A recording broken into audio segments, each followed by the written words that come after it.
বন্ধুরা, আমি চলে এসেছি বাঙাল বাড়ি রান্নাবান্না নিয়ে। তো আজকে আমি বানাবো মাছের ঝোল।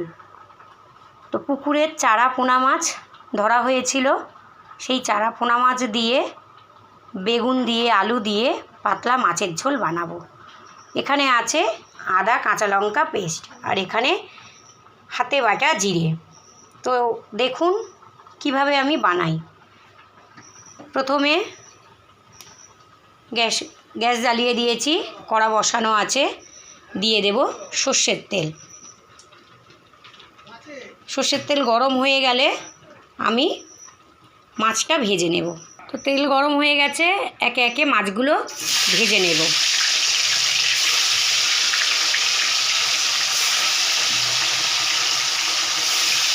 ভাজা হয়ে গেলে নামিয়ে নেব।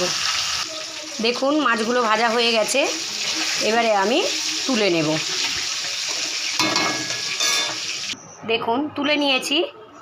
এবারে আমি ওই তেলের মধ্যে বেগুনগুলো ভেজে নেব। একটু হলুদ মাখিয়ে রেখেছি, বেগুনগুলো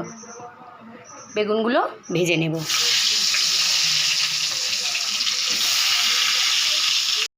দেখুন বন্ধুরা, বেগুনগুলো ভাজা হয়ে গেছে, এবারে আমি এগুলো তুলে নেব। দেখুন বন্ধুরা, বেগুনগুলো তুলে নিয়েছি। এবারে দিয়ে দেব আলুগুলো। আলুটাকে একটু ভেজে নেব।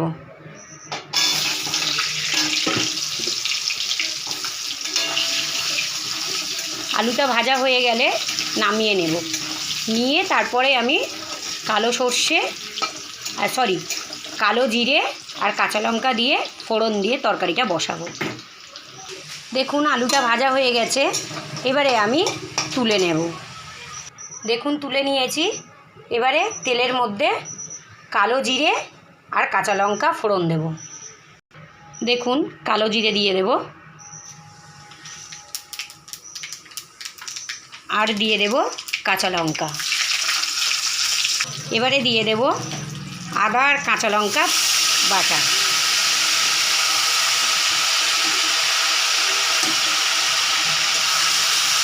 নাড়তে থাকবো।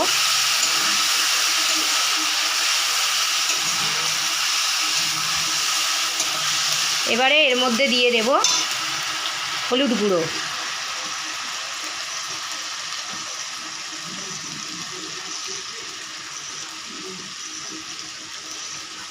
আর লবণ। আজকে কোনো শুকনো লঙ্কার গুঁড়ো দেব না, সবটাই পুরো কাঁচা লঙ্কাতেই হবে। যেহেতু গরম, তো গরমের জন্য একটু হালকা পাতলা ঝোল।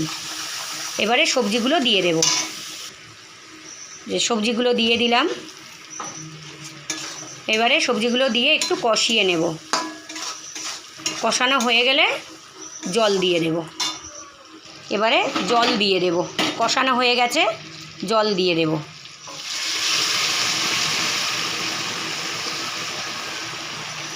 হালকা একটু গরম জল করে দিয়েছি।